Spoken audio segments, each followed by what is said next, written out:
Hello বন্ধুরা, আমাদের চ্যানেলের আরো একটি নতুন ভিডিওতে সবাইকে স্বাগতম। আমি আছি তোমাদের সাথে স্বর্ণা হালদার। আজকে আমরা আলোচনা করব তৃতীয় শ্রেণীর প্রাথমিক বিজ্ঞানের দ্বিতীয় অধ্যায় প্রাণী পরিচিতি নিয়ে।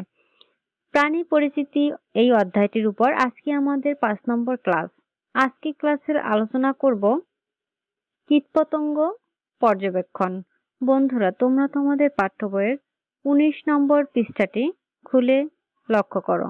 কীটপতঙ্গ পর্যবেক্ষণ। অধিকাংশ প্রাণী কীটপতঙ্গের অন্তর্ভুক্ত। এসব প্রাণীর সাধারণ কিছু বৈশিষ্ট্য রয়েছে। কীটপতঙ্গের সাধারণ বৈশিষ্ট্য সমূহ কি কি? বন্ধুরা, এখানে একটি প্রশ্ন রয়েছে, কীটপতঙ্গের সাধারণ বৈশিষ্ট্য সমূহ কি কি?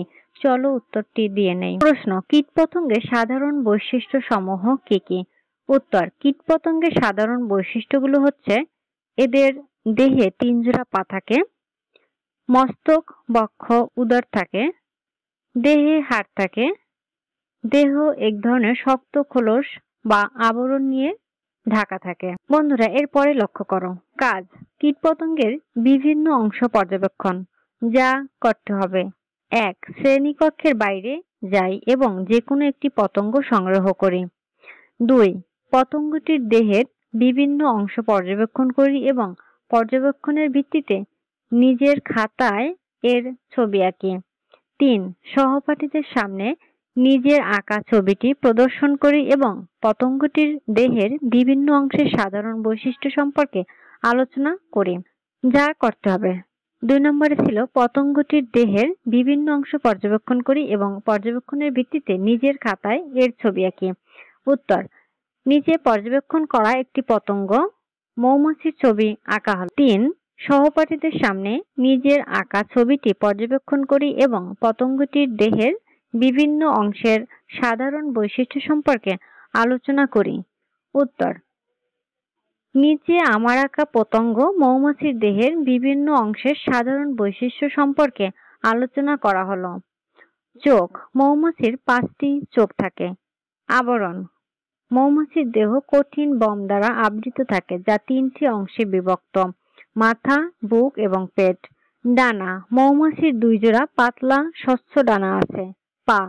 মৌমাছির 3 জোড়া পা থাকে, হাঁটতে, বসতে এবং মৌচাক তৈরি করতে সাহায্য করে। মুখ। মৌমাছির মুখে ঠোঁট, চোয়াল এবং জিহ্বা থাকে, খাবার খেতে, মধু তৈরি করতে এবং মৌচাক তৈরি করতে সাহায্য করে। বন্ধুরা, পরবর্তী পৃষ্ঠা নাম্বার 20-এ লক্ষ্য করো। সারসংক্ষেপ: পতঙ্গের দেহে বিভিন্ন অংশ রয়েছে, যেমন মাথা, পা, পাখনা, পেট বা উদর ইত্যাদি। কীটপতঙ্গের দেহ সম্পর্কে আরো কিছু জানি। কীটপতঙ্গ অমেরুদণ্ডী প্রাণী। কীট ও পতঙ্গ উভয়ই পোকা হলেও কীট উঠতে পারে না। প্রজাপতি, মৌমাছি, ড্রাগন ফ্লাই, ঘাসফড়িং, পিঁপড়া ইত্যাদি কীটপতঙ্গের কিছু উদাহরণ। এগুলোর দেহের বিভিন্ন অংশের মধ্যে সাধারণ কিছু মিল রয়েছে। পা। কীটপতঙ্গের দেহে সাধারণত 3 জোড়া 6টি পা থাকে। দেহের বিভিন্ন অংশ। প্রায় সব কীটপতঙ্গের দেহের মূল 3টি অংশ থাকে, যেমন মস্তক, বক্ষ ও উদর। দেহের আবরণ। পোকামাকড়ের দেহে হাড় থাকে না। এগুলোর দেহ এক ধরনের শক্ত খোলস বা আবরণ দ্বারা ঢাকা থাকে, যা এগুলোকে সুরক্ষা দেয় ও নির্দিষ্ট একটি আকৃতি বজায় রাখতে সাহায্য করে। অ্যান্টেনা বা শুঙ্গ। সাধারণত কীটপতঙ্গের এক জোড়া অ্যান্টেনা বা শুঙ্গ থাকে। আলোচনা: মাকড়সা কি একটি পতঙ্গ? 1. ডান পাশে দেওয়া মাকড়সার ছবিটি লক্ষ্য করি। 2. নিচের প্রশ্নটি সম্পর্কে চিন্তা করি। মাকড়সা কি একটি পতঙ্গ? কেন বা কেন নয়? 3.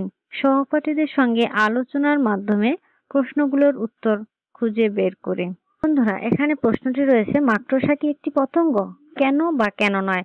হ্যাঁ বন্ধুরা, মাকড়সা একটি পতঙ্গ, কারণ এর দেহে কোনো হাড় নেই এবং এর 3 জোড়া মানে 6টি পা রয়েছে। এর শরীর 3টি অংশে বিভক্ত, এর মানে বোঝা যাচ্ছে এটি একটি পতঙ্গ।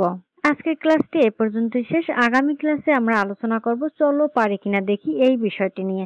ক্লাসটি দেখার আমন্ত্রণ রইল। ধন্যবাদ।